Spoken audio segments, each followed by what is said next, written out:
अस्सलाम वालेकुम, welcome back to my channel. आज मैं आपके साथ स्ट्रॉबेरी जैम की रेसिपी शेयर कर रही हूँ।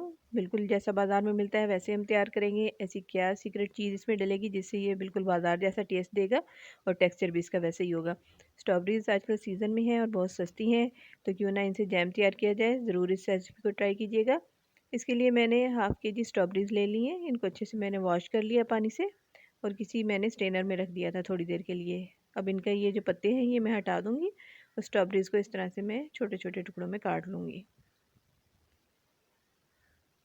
ये जैम हम बिल्कुल केमिकल के बगैर तैयार करेंगे और बहुत हेल्दी है। बच्चों को ज़रूर बना के दें और टेस्टफुल भी बहुत है। आप एक बार बनाएंगे तो आप बार बार बनाएंगे इसको। बहुत मज़ेदार ये जैम तैयार होगा। इसी तरह हम सारी स्ट्रॉबेरीज़ के जो है ना वो स्लाइसिस काट लेंगे। सबसे आसान रेसिपी है। बहुत सी रेसिपीज़ हैं जैम बनाने की, लेकिन ये बहुत सिंपल और बहुत ईजी है। कोई आपको ज़्यादा मेहनत नहीं करनी पड़ेगी, ना ही ज़्यादा टाइम चाहिए होगा। ये हम इसके बाद मैंने वेट किया तो 450 ग्राम ये रह गई स्ट्रॉबेरीज़। अब 450 ग्राम इसकी शुगर डाल देंगे, यानी जितनी स्ट्रॉबेरीज़ उतनी ही चीनी। इनको अच्छे से हम मिक्स कर लेंगे एक बार। स्ट्रॉबेरीज़ को हम चीनी के साथ मिक्स करके कवर करके आधे से 1 घंटे के लिए छोड़ देंगे। ये देखिए चीनी मिक्स हो गई है। अब तकरीबन 1 घंटा हो गया इसको। ये स्ट्रॉबेरीज़ जो हैं वो अच्छे से चीनी जो है इसमें डिज़ोल्व हो गई है और काफ़ी हद तक घुल भी गई है। अब कुकिंग स्टार्ट करते हैं। पैन मैंने रखा है चूल्हे पर और उसमें हम ये स्ट्रॉबेरीज़ और चीनी जो है ये शामिल कर देंगे। फ्लेम को हम ऑन करेंगे और मीडियम टू लो फ्लेम पे हम इसकी कुकिंग स्टार्ट करेंगे। कोशिश करनी है कि वुडन स्पून वगैरह आप इसके लिए यूज़ करें। देखिए स्ट्रॉबेरीज़ ने पकना शुरू कर दिया है। अब इसको हम थोड़ी देर के लिए मिक्स करते हुए पका लेंगे। मतलब हम इसमें बीच बीच में चम्मच चलाते रहेंगे क्योंकि इसमें चीनी है, तो ऐसे ना हो कि नीचे लग जाए। जैसे जैसे हम पकाते जाएंगे ये देखें आप इसका टेक्सचर भी चेंज होता जाएगा।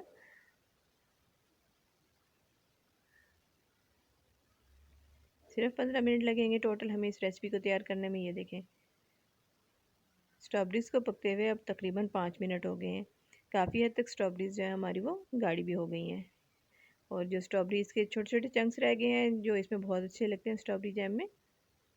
अब इसमें ये देखिए मैंने लेमन जूस शामिल कर दिया है 2 टेबल स्पून।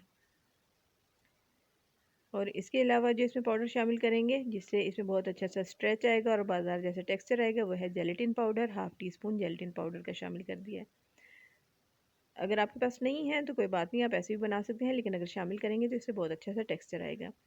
इन दोनों चीज़ों को अच्छे से मिक्स कर लें। ये देखिए कितने सिंपल से इंग्रेडिएंट्स हैं जिससे हम ये जैम तैयार कर रहे हैं, कोई मुश्किल नहीं है। अच्छा इसको अगर हमने सेव करना हो, अब तकरीबन 10 मिनट हो गए हैं इसको पकते हुए जैम को और काफ़ी हद तक ये थिक भी हो गया है। तो मैं आपको बता रही थी अगर इसको हमने सेव करना हो तो हम इसमें सोडियम बेंजोएट का इस्तेमाल करते हैं, लेकिन मैं केमिकल के बगैर बना रही हूँ इसलिए मैं इसमें सोडियम बेंजोएट नहीं डालूँगी। उसको अगर हमने लॉन्ग टाइम के लिए सेव करना हो ना तो फिर हमें डालना पड़ता है, लेकिन एहतियात ये है कि उसको डालने के बाद हम 1 वीक तक एटलीस्ट हम इस जैम को इस्तेमाल नहीं करेंगे। ये देखिए जैम हमारा जो है बहुत अच्छे से तैयार हो गया है। काफ़ी हद तक ये थिक हो गया। बहुत ज़्यादा थिक नहीं करेंगे वरना ठंडा होने के बाद ये मज़ीद थिक हो जाएगा और बिल्कुल जम जाएगा और आपके लिए स्प्रेड करना बहुत मुश्किल हो जाएगा स्लाइस पर। तो ये देखें इस तरह से जब हम इसको ड्रॉप करेंगे तो आखिर में ये इस तरह ड्रॉप्स की शक्ल में गिरेगा। इसका मतलब है कि जैम हमारा रेडी है। बस हम फ्लेम को हम ऑफ़ कर देंगे और जैम को ठंडा होने देंगे। जैम जो है हमारा ये ठंडा हो गया है। देखिए मैं आपको दिखा देती हूँ कितना अच्छा सा इसमें स्ट्रेच और लचक आ गई है। ये देखें बिल्कुल बाजार वाला टेक्सचर है। तो आपने ज़रूर रेसिपी को ट्राई करना और मुझे अपना फ़ीडबैक ज़रूर देना है कि कैसी आपकी रेसिपी बनी। आई होप कि आपकी बहुत अच्छी बनेगी इंशाल्लाह।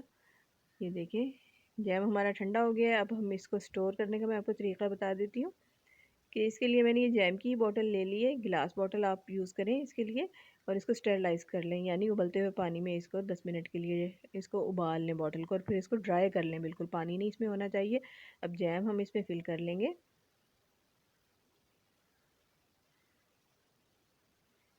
ये जैम हम सारा अपनी बॉटल में डाल लेंगे और ये जैम जो है हम बड़ी आसानी के साथ बहुत दिन तक इस्तेमाल कर सकते हैं। ये बिल्कुल ख़राब नहीं होगा। पाकिस्तान में अब स्ट्रॉबेरीज़ बहुत अच्छी मिलने लगी हैं, इसलिए इसका फ़ायदा ज़रूर उठाएं और ये जैम ज़रूर तैयार करें। ये देखें बॉटल मैंने फ़िल कर ली है। स्लाइस पे लगा के इस तरह से लगेगा। आई होप कि रेसिपी आपको अच्छी लगी होगी। Thanks for watching.